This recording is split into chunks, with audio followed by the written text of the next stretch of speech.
پاکستان میں اعلیٰ تعلیم یافتہ نوجوانوں میں بے روزگاری کی شرح دن بدن بڑھتی جا رہی ہے۔ اس بڑھتی ہوئی بے روزگاری کی کئی وجوہات ہیں۔ اگر گورنمنٹ سیکٹر کا جائزہ لیا جائے تو اس میں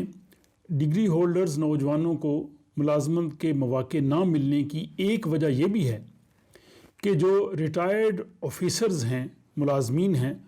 ان کی ریٹائرمنٹ کے بعد ان کو دوبارہ سے کسی اور محکمے میں یا اسی محکمے میں جاب دے دی جاتی ہے، اور وہ جابز جو نئے کینڈیڈیٹس کو ملنی چاہیے اس سے وہ محروم رہ جاتے ہیں۔ یہ سلسلہ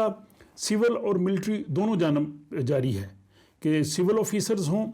یا آرمی کے آفیسرز ہوں، حتیٰ کہ عدلیہ کے لوگ بھی، جب وہ اپنی ملازمت مکمل کر لیتے ہیں تو ملازمت مکمل کرنے کے بعد انہیں پھر کسی نہ کسی محکمے میں جاب دے دی جاتی ہے، اور گورنمنٹ سیکٹر جس میں پہلے ہی جابز کے مواقع کم ہیں وہ مزید سکڑتا جاتا ہے، اور نوجوان جو ہیں وہ بے روزگاری کے لیے دھکے کھاتے ہیں۔ حالانکہ جو لوگ سول یا ملٹری آفیسرز ہیں یا عدلیہ کے لوگ ہیں، وہ جب اپنی پوری ملازمت مکمل کرتے ہیں، ان کو پینشن ملتی ہے، ان کو مراعات ملتی ہیں، ان کو کسی نئی ملازمت کی ضرورت نہیں ہوتی۔ یہ نئی ملازمت نوجوانوں کو ملنی چاہیے جو یونیورسٹی سے ڈگریاں لے کے فارغ بیٹھے ہیں اور ان کے لیے جابز نہیں ہوتی۔ تو جابز کے مواقع جو ہیں وہ حکومت کو اس طرح سے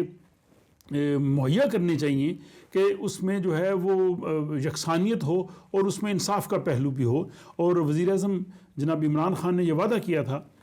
کہ وہ نوجوانوں کے لیے جابز کے مواقع پیدا کریں گے۔ تو جابز کے مواقع اس طرح سے بھی پیدا کیے جا سکتے ہیں کہ آئندہ سے جو بھی ریٹائرڈ سرکاری یا ملٹری آفیسر ہے اس کو کسی قسم کی سرکاری ملازمت نہیں دی جائے گی، اور وہ ملازمتیں نئے لوگوں کو دی جائیں۔ اس طرح سے ملک میں اعلیٰ تعلیم یافتہ نوجوانوں میں، ڈگری ہولڈرز نوجوانوں میں بے روزگاری کی شرح کافی حد تک کم ہو سکے گی۔ میری اس رائے سے آپ